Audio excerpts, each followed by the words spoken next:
మధు నేను పట్టుకోమంది ఆంటీ జుట్టుని కాదు ఆంటీని. అబ్బా నా జుట్టు నొప్పిగా ఉంది, వదలవే. ముందు మీరు వదలండి. ఓసే లతా శిరీష వదలండి. మళ్ళీ మా రూమ్ కి వస్తారంటేనే వదులుతాం. సరే సరే మీ రూమ్ కి వస్తాను, వదిలేయండి.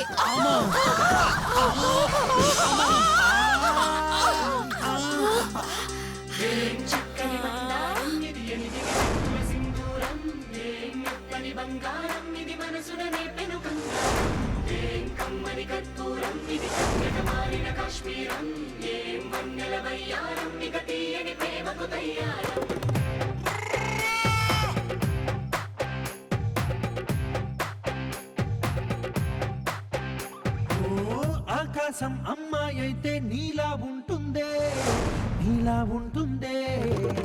ఏయ్ వదలండి.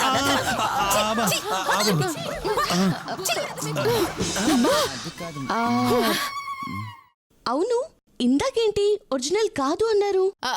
అంటే మధు నేనన్నది జుట్టు గురించి కాదు, హెయిర్ ఆయిల్ గురించి. ఆయిల్ వీక్ గా ఉంటే జుట్టు ఊడిపోతుంది కదా, అలా అన్నానన్నమాట. సరే రా, మళ్ళీ మా రూమ్ కి వెళ్దాం. ఆంటీ మీరు రెడీయా? రెడీ. అన్నూరా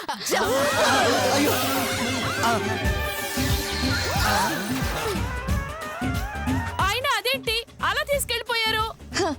ఇంకా అర్థం కాలేదా అక్క? మనల్ని పిచ్చి వాళ్ళని చేసి వెళ్ళి పడుకున్నారు. వెళ్ళి పడుకోండి మీరు కూడా. చూసింది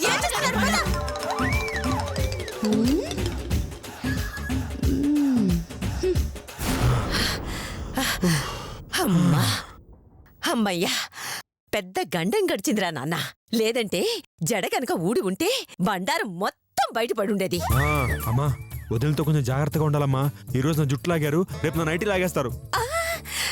అవునరా నాన్న, అసలే నీ నైటీ నలిగిపోతుంది. నువ్వు నైటీ గురించి ఆలోచిస్తున్నావా? నీ గురించి కూడా అనుకో. అది సర్లే గాని అమ్మా, ఆ మధుని ఎలా మేనేజ్ చేయాలో అర్థం కావట్లేదమ్మా. ఎందుకు నాన్నా?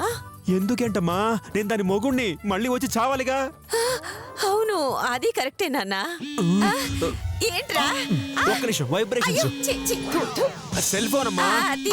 తీసా, అదిగో దొంగ మోహంది, అదే ఫోను. మాట్లాడకు. ఆ మధు చెప్పు. హలో, ఎక్కడున్నారు?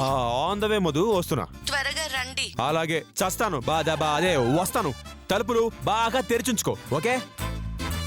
చెప్పానా ఫోన్ చేస్తుందని? చేసింది. అమ్మా నేను వస్తానమ్మా, మేనేజ్ చేయాలి. జాగ్రత్త జాగ్రత్త నాన్న. అయ్యో నా కొడుకు ఇలా అయిపోయాడే దేవుడా, వాణ్ణి కాపాడు. మమ్మల్ని కాపాడు.